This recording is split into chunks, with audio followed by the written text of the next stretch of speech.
ఒడిశాలోని నైని బొగ్గు బ్లాక్ ప్రారంభంపై తెలంగాణ ఒడిశా మధ్య అంగీకారం కుదిరింది.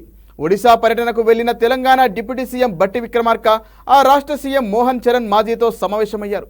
నైని బొగ్గు బ్లాక్లో తవ్వకాలకు సహకరించాలని విజ్ఞప్తి చేశారు. ఈ క్రమంలో బొగ్గు గనుల తవ్వకానికి పూర్తిగా సహకరిస్తామని మోహన్ చరణ్ మాజీ హామీ ఇచ్చారు. ఒడిశా రాష్ట్రంలో ఉన్న నైని బొగ్గు బ్లాక్ తవ్వకానికి లైన్ క్లియర్ అయింది.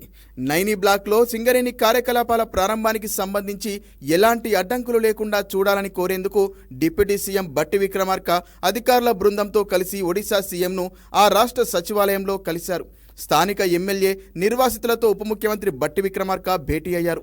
ఈ సందర్భంగా బట్టి సింగరేణికి బొగ్గు బ్లాకుల ఆవశ్యకతను వారికి వివరించారు. 2017లోనే సింగరేణికి నైని గన్లు కేటాయించారని గుర్తు చేశారు.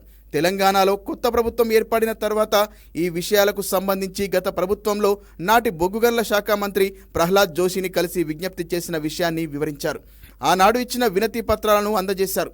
తాడిచెర్ల బ్లాక్, నైని బ్లాక్లకు సంబంధించిన అడ్డంకులను తొలగించాల్సిందిగా గతంలోనే విజ్ఞప్తి చేసినట్లు వివరించారు.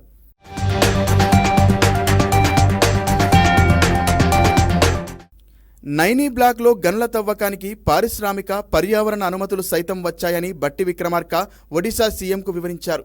అటవీ, ప్రైవేటు భూములను సింగరేణికి బదలాయించాల్సిన అంశం పెండింగ్లో ఉందని, ఈ సమస్య పరిష్కారమైతే సింగరేణి తవ్వకాలను ప్రారంభిస్తుందని చెప్పారు.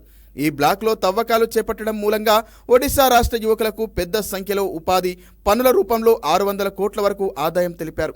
దేశంలో విద్యుత్ సరఫరా సమస్యను పరిష్కరించడానికి ప్రభుత్వ సంస్థ సింగరేణి మనుగడకు నైని బొగ్గు గన్లు అత్యంత ఆవశ్యకతమని బట్టి వివరించారు. ఈ మేరకు అన్ని వివరాలతో కూడిన లేఖను ఒడిశా సీఎంకు అందజేశారు. ఈ విజ్ఞప్తిపై ఒడిశా సీఎం వెంటనే స్పందించారు. నైని బొగ్గు గన్ల తవ్వకానికి పూర్తి స్థాయిలో సహకరిస్తామని డిప్యూటీ సీఎం బృందానికి స్పష్టం చేశారు.